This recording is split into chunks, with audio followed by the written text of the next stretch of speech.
So my cousin calls me up last night and he says, I just picked up half a semi-trailer full of chocolate and delivering it to the White House.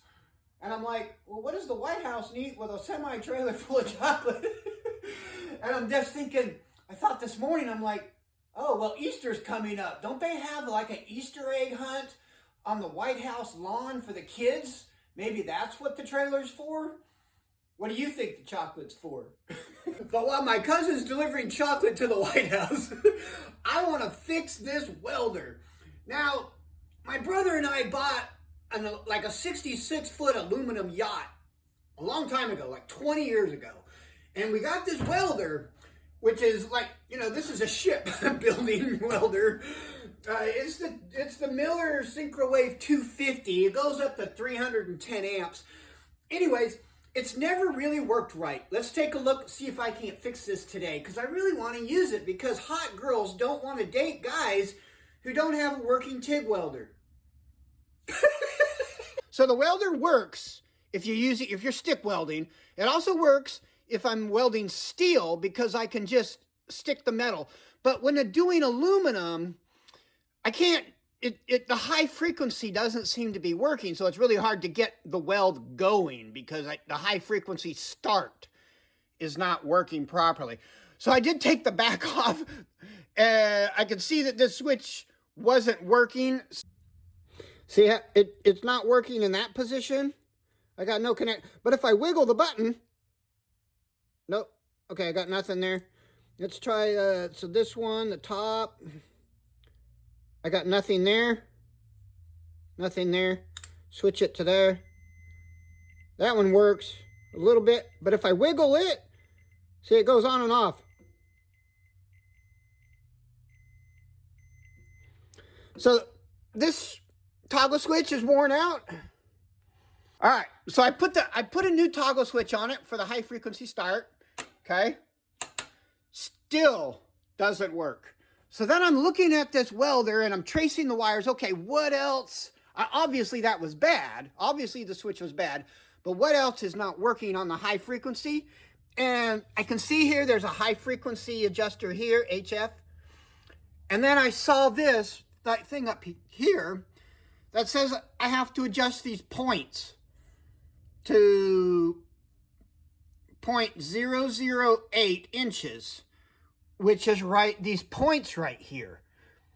And when I looked at them, they were completely rusted together, so there was no gap. So let's take these off and wire wheel them and clean them. Okay, so when you loosen them up, so here's the, so here's the points, and it's got a tungsten end. Let's wire wheel them.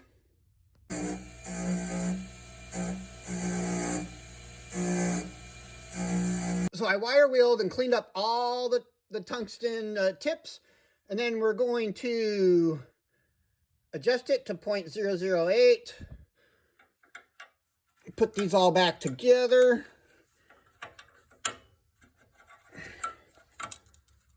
Put the feeler gauge in there. Just push up and tighten them.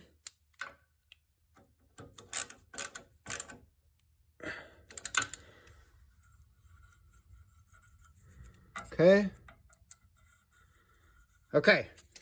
That's good. Now, let's see if it's going well.